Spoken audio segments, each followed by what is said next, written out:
अच्छा हाणे question number 3 आहे A union B whole union C. ठीकु आहे। हाणे तव्हांखे ख़बर आहे त अॻु में ॾिंगी छॾाइबी आहे, यानी जेकॾहिं ॾिंगी बी ऐं सी जे ॿाहिरां हुजे हा, जेकॾहिं हीअं हुजे A union B union C हीअं हुजे हा त अॻु में असां बी ऐं सी जी यूनियन कराए पोइ ए सां यूनियन करायूं। हाणे असां अॻु में ए ऐं बी जी यूनियन कराईंदासीं।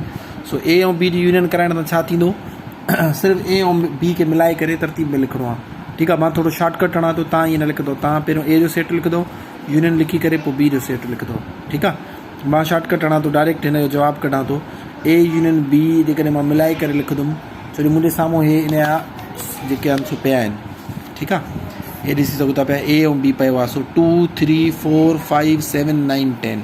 ठीकु आहे। हिननि ॿिन्हिनि खे मिलाईंदासीं, 2 अची वेंदो, 3 अची वेंदो, 4 5 7 9 ऐं 10। ठीकु आहे।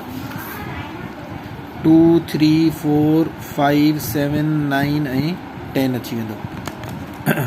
2 3 4 5 7 9 10। अच्छा, उनखां पोइ यूनियन ॾेई करे हाणे वरी असां सी जा मेंबर लिखंदासीं। सी जा मेंबर कहिड़ा आहिनि? सी जा मेंबर आहिनि 2 3 5 7 10। 2 3 5 7 ऐं 10। हिन में 9 9। ठीकु आहे। हाणे सिंपली हिननि खे जॾहिं असां तरतीब ॾींदासीं त इहे गॾिजी में छा थी वेंदा, 2 3 4 5 7 9 ऐं 10 सेम अची वेंदो। इहे असांजो छा आहे, आंसर आहे। अच्छा, उनखां पोइ क्वेश्चन नंबर 4 आहे बी माइनस ए। ठीकु आहे।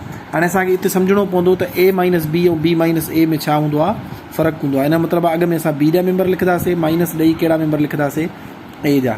बी जा मेंबर कहिड़ा आहिनि, 3 4 5 7 ऐं 10।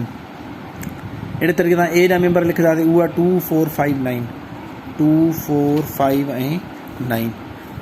हाणे कटिंग कंदासीं, ॾिसो 4 कटिजी वेंदो, अहिड़े तरीक़े सां 5 कटिजी वेंदो ऐं बसि इहे ई कटिबा। हाणे जेके बचंदा 3 7 10, 3 7 ऐं 10 बचंदा। हेॾो वारा न लिखंदासीं। तव्हांखे मां पहिरियों बि एक्सप्लेन करियां त माइनस में मिसाल था वठूं, असांजे 4 बि कटे छॾियो त 5 बि आहिनि, 2 ऐं 9 त हेॾे बि बचिया आहिनि, पर इहे न, जेके पहिरें सेट में बचंदा आहिनि सिर्फ़ु उहे लिखंदा आहियूं। 4 5 कटिजी वियो, 3 7 10 बची वियो। हे असांजो छा आहे, आंसर आहे।